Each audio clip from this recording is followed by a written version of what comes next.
goddamn rats! Back up, back up!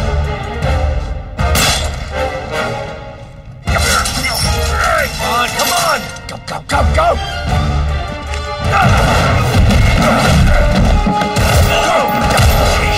Come on!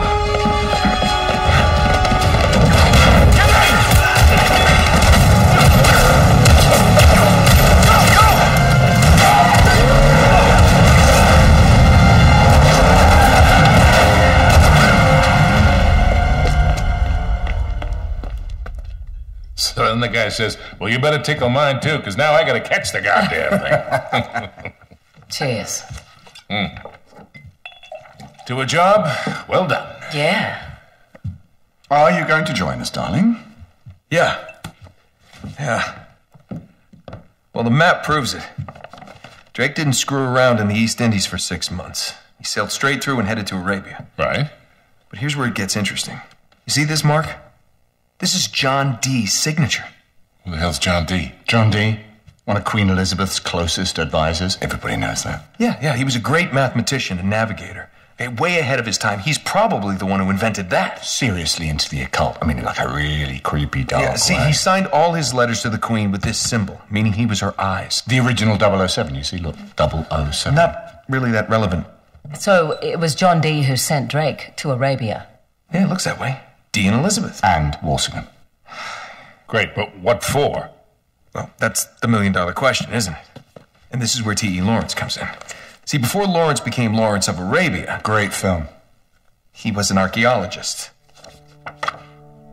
And even when he was just a kid, he was obsessed with history, everything to do with knights and the Crusades. And he traveled all over, documenting every Crusader site he could find. It's all in here. All right, you've lost me completely, kid. What the hell has this got to do with Drake? I'm getting to that.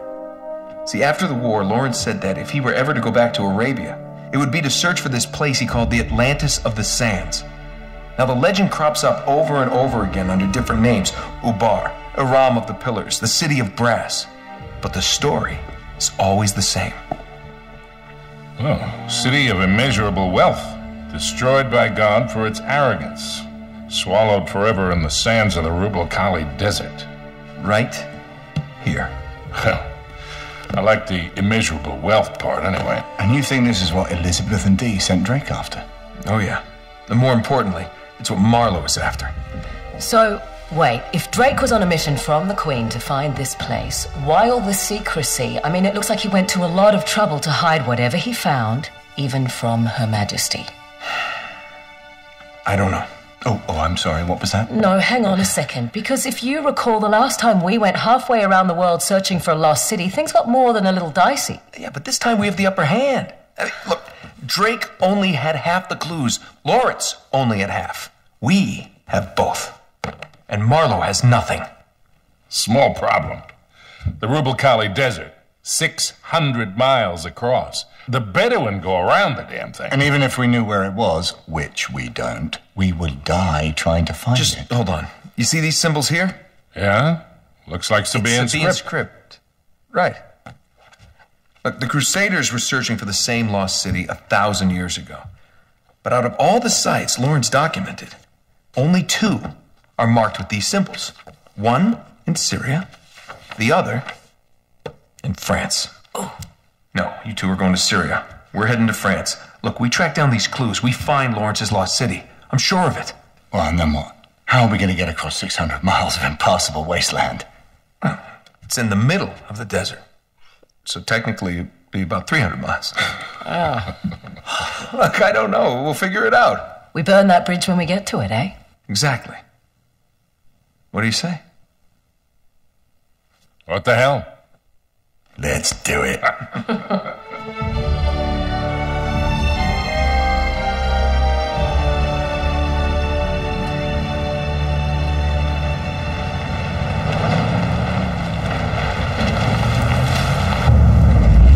End of the line, I guess. Don't. Looks like we're going the rest of the way on foot. What? Leave it to you to find a friggin' jungle in the middle of France. Well, we're definitely headed in the right direction. Chateau should be this way. Not too far. Come on. Yeah. Not too far? With you, I never know if that means a quarter mile or 20. This time you got us lost in Peru? Oh, you really want to bring up Peru? You are not still holding that over me. I was 15, Sully. Should have known when I met you that I'd be in prison within a year. You were headed that way all on your own, if you recall. Besides, I got you out, didn't I? I always get you out.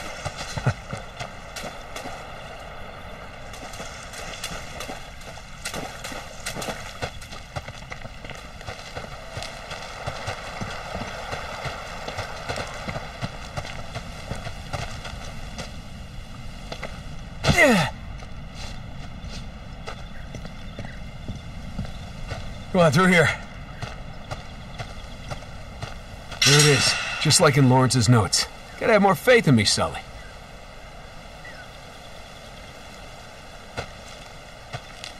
Of course, I don't remember this ravine being on the map.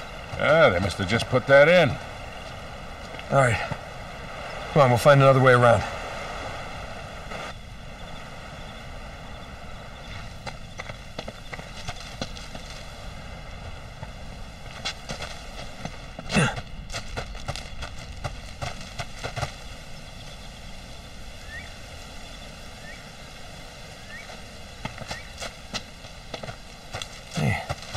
Is that a pan flute?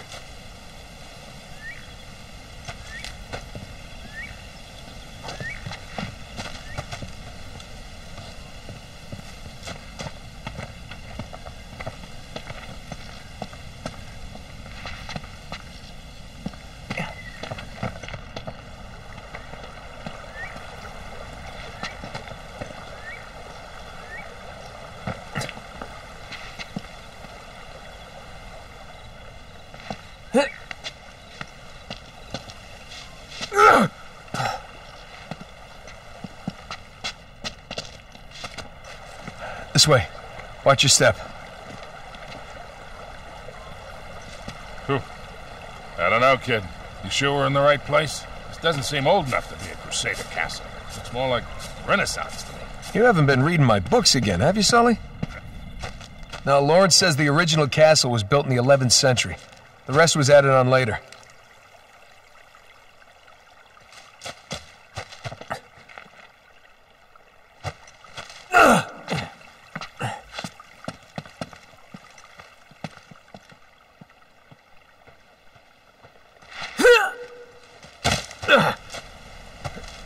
Ooh, this looks sketchy.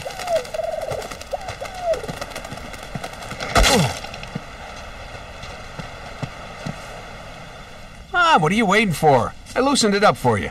Yeah, that's the problem.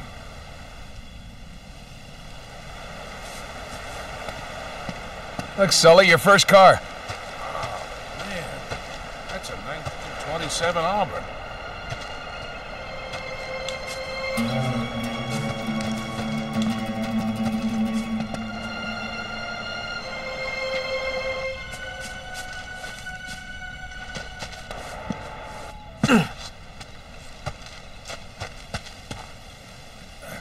Yeah? What's this, Mr. Wizard? Lawn art. Pretty tacky.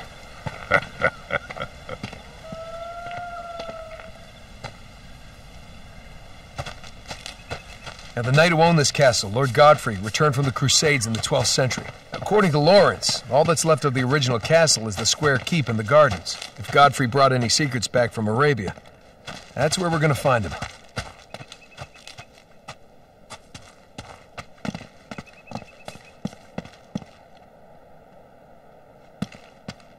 Try this door.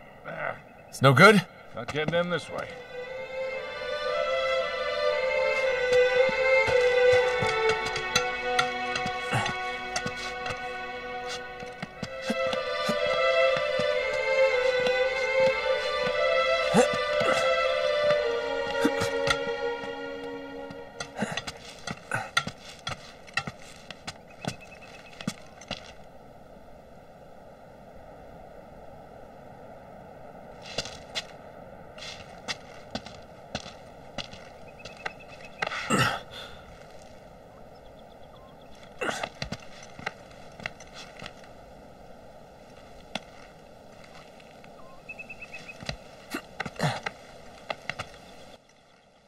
I